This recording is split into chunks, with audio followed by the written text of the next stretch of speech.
If you are a founder or a business owner, this is the week you need to be committing to what you build in the next 2 years, and here's why.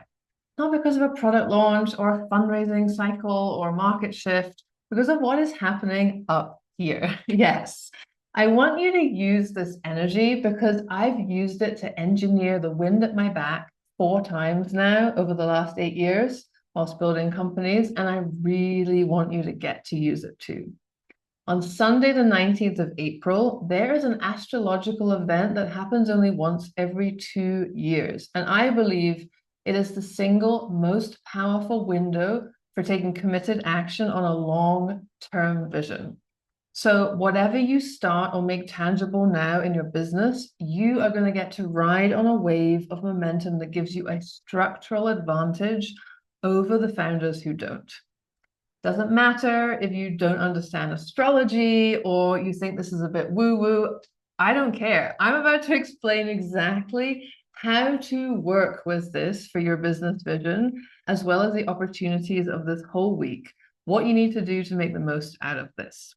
If we haven't met, my name is Imogen. I am a timing strategist and business astrologer who's used these techniques to build 6 companies of my own, as well as help some of your favorite brands privately. And because I know what I know, I too have chosen this week in April 2026 to launch my new offering to you, the Founders Almanac. The Founders Almanac is a public forecasting and private advisory service of the cosmic windows of opportunity interpreted specifically for entrepreneurs and business leaders. All the green lights, all the red zones, exact windows for launching, signing, hiring, communicating, and knowing when to pull back. The complexity of this epic 5,000-year-old wisdom tradition translated into practical and actionable business advice by a serial founder for founders like you, and all in a way that I frankly have not seen done anywhere else.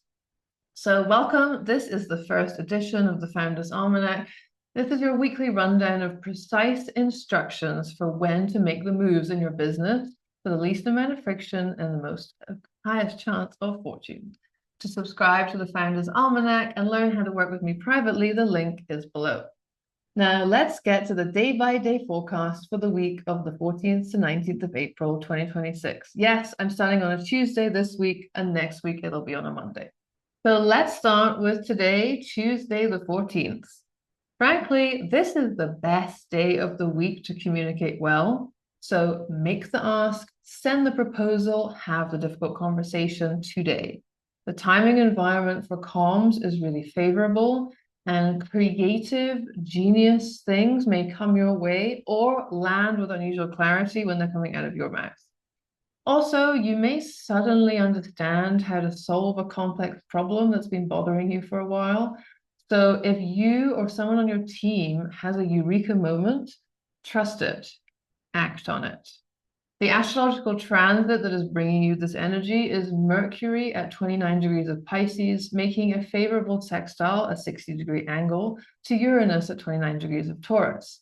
And 2 planets at their final degree of a sign means that something is being wrapped up or coming together. So your move for today is send the proposal that's in your inbox, make the ask, be on alert for pleasant surprises.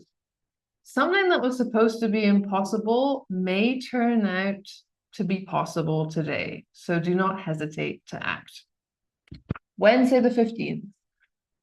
What feels like it changes on Wednesday is that you finally have a green light after weeks or even months of delays, that kind of one step forward, one step back energy. So the moment to act is now, but because of aforementioned delays, you probably don't have all the pieces completed. And what you need to understand is that you are going to have to make your move anyway without them. Starting Wednesday and for the next 6 weeks, so until the 1st of June, you have got to get your message out there. And no, it's not going to feel perfect. Team is not going to feel ready. There's going to be a lot of winging it. And I promise you that winging it is going to work better than any perfectly polished version that you had in your head. The astrology of this is that Mercury, the planet of communication, sales, marketing, all wordsmithery, is moving out of watery Pisces, where it's been in its fall, which means that it's not very effective there. And it's moving into fiery, courageous Aries, where swift and decisive action is rewarded. It's really important that you do not let any setbacks from Q1 fool you into thinking that what you were building was wrong. The what was right. It's more likely that the when was off. So do not give up. Keep betting on yourself. How to use this? Say the thing, send the thing, launch the thing.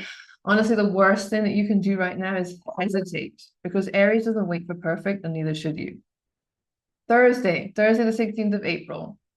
Okay, here's what I advise watching out for on Thursday. So Wednesday, you're taking a calculated risk of some kind. And then on Thursday, there might be something that hurts. And I want you to know that those two things are not related. Thursday, a psychologically or interpersonal pattern that you thought you dealt with might come back and get triggered. And it's not as a sabotage, it's almost like a farewell. So the astrology of this is that Chiron, the planetary body that shows us what's healed and what still needs tending, is finishing up a 7-year journey through whatever part of your chart contains Aries. And it's making sure that you do a full sweep of the premises before you go. And as well, you have Mars, the planet of action, making a sextile to Pluto, which is about power and depths and transformation. So when you get triggered, you actually have supportive energy to do something about this pattern if it stings. This is the kind of timing environment that makes admitting a mistake in front of your co-founder feel cathartic rather than catastrophic. And it's the kind that has a team be able to sit down and have an honest conversation that really unblocks everything. So if things get a little edgy on Thursday, remember that this is actually a gift. This is a chance to change the pattern, to lead from your whole healed self and not the hurt one. So how to work with this? Do this now. If you feel emotion or spikiness coming up on Thursday and the days around it, do take 3 seconds before responding, pause, and give the people around you some grace, because this energy might not land very hard for you, but it could be for them. This is a growth edge moment for everyone, so let's be patient. Friday the 17th, there's a new moon. And my personal opinion is to hold off on any high stakes negotiations or communications for Friday if you can, and preferably pick them up on Saturday and then through the 24th. Why? Well, a new moon is traditionally a better time for setting intentions rather than executing on actions. And this new moon in particular is sitting next to Chiron, right? Chiron and the sun together, and they're illuminating all of those lingering wounds that I just mentioned. So despite all this fiery Aries energy, where we have 7 planetary bodies now piling up in Aries, Friday might end up being a very yin energy day where people will be very focused on themselves, on their internal worlds, potentially not very emotionally available or mentally ready to hear your pitch. So the move you can make on Friday is instead just take it a little easier, focus on your vision rather than execution, save your energy for the big Mars-Saturn conjunction on Sunday that I mentioned at the top of this video, because that is building to Sunday and tapers down through next week. Saturday the 18th, this is the day where the kind of conversations that really get under the surface of what's going on are unusually well supported. So communications that speak truth to power land well. Honesty that normally would feel risky is received as relief. The caveat to this is that it works both ways. So you would be wise to also stay open to hearing things that make you uncomfortable. The truth that you don't want to hear might actually be the most useful thing that happens to you this week. So how it builds is that consider that instead of stuff happening to you this week, happening like annoyingly and randomly and intensely, consider the whole arc of this week is a story that is preparing you for this big energy on Sunday. It's like you're being invited to actually look at and deal with things that will make you grow. So Wednesday's astrology is bringing your communication confidence back. Thursdays reveals a pattern to leave in the past because you're ready to actually deal with it. And Friday is for introspection, while Saturday is for hearing or speaking a hard truth that actually changes things. So that on Sunday, when the Mars-Saturn of it all hits, you can shoot your shot and maybe get a bullseye. So Sunday then, Sunday the 19th, this is the day that I mentioned right at the top of this. This is the big one. Mars meets up with Saturn in the sky so that from Earth, it looks like they're on top of one another. And it's very much like a 1+1 = 3 energy.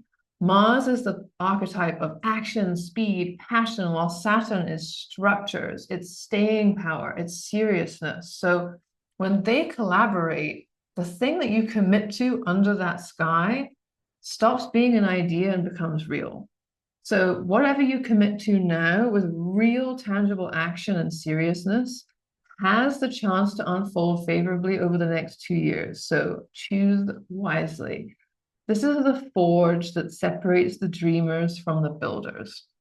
Honestly, Sunday's conjunction happening in Aries. Aries is the warrior, like the patron saint of sports and startups. This is very like fortune favors the bold kind of vibe. So it's really a time to like sign on the dotted line, start the build, hire the developer, post the video, call the meeting. Mars is demanding that you make the first move, and Saturn demands accountability. Saturn asks you, okay, show me the month by month roadmap. And as somebody who has used this particular transit for the past 8 years to catapult myself into the next level and get results at a speed that defies logic, please do not underestimate the potency of this placement. So the energy is going to be exact. It's going to be the most intense on Sunday the 19th, with a halo effect continuing until May the 4th when they fully separate. So the move I recommend you make right now is on Sunday, identify that one commitment that you've been circling. Make it real in some way on Sunday, in writing, in action, in conversation. This transit has a 2-year runway. So what you start now matters more than you know. I will publish a follow-up video and article specifically on the Mars-Saturn transit shortly, since I believe it is so important. Please don't let this pass you by if you are running a business, because I know it. You have poured everything you have into this venture. Do not let a preventable timing mistake get between you and your greatness. Please, please, please, please. There are huge opportunities to advance in this week, and it is not going to be smooth flowing. Like, let's be honest, it is charged, it's noisy. You have 7 planets congregating in one sign. It's very hot, it's very stuffy in there. Chiron has been in Aries for 7 years and is about to leave. Chiron's not going to mince words. You're going to need to be calm and you're going to need to be laser focused. Refuse to get derailed by what's going on in the world or what is coming up from your past. More than ever, I really advise anyone who's building things to be super disciplined about protecting your physical and mental space. Be able to go and cool off, breathe, gather yourself, and then get back in the ring. Founders, go ahead and prosper. And I will be back later this week with the second edition of the Founders Almanac for 20th to the 26th of April. In the meantime, I would love to hear how you are using this to build. Thank you and see you next time.